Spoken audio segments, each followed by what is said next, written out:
सुद्धा महाराष्ट्र नवनिर्माण सेनेची माझी मुलगी संध्या भोसले ब मध्ये होती, त्याच्यासाठी बिनविरोध करण्यासाठी माझा सुद्धा दबाव होता. माझी मुलीला घेऊन मी बाहेर गेलो होतो.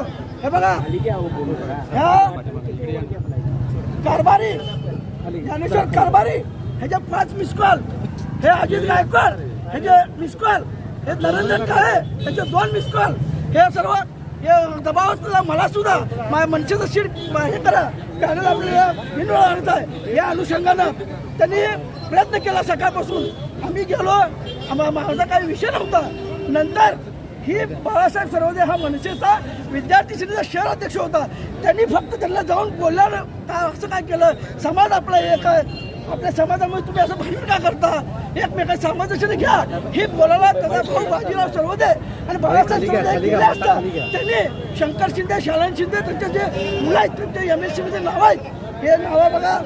इथं काय झालं माहिती का, नेते मारहाण कुणाकुणाला झाली, मारहाण कुणाकुणाला झाली. बाजीराव सर्वदेला मुक्का मारती लागलाय. अजून ते काय त्यांचा एक चुलत भाऊ आहे आदित्य सर्वदे, तो सध्या कुठेतरी दुसऱ्या हॉस्पिटलमध्ये ऍडमिट आहे आणि हा जागेवर रिपीट झालेला आहे.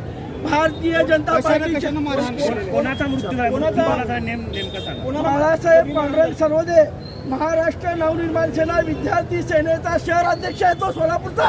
अमित साहेबांचा राईट हँड आहे सोलापूरचा.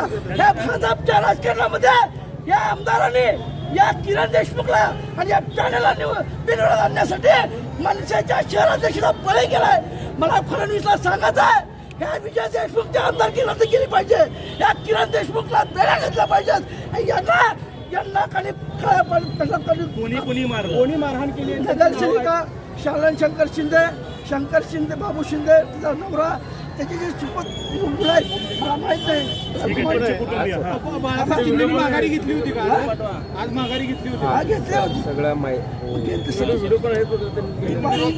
बिनविरोध करण्यासाठी हे मर्डर झालंय का? त्या मठावालेचं असं घ्यावं जरा, तोंडातून जाते म्हणल्यावर काय करायचं. सकाळपासून माझ्या सुद्धा दबाव हो का. हे त्या बाजीराव सर्वजणी नावं सांगितलेले आहेत.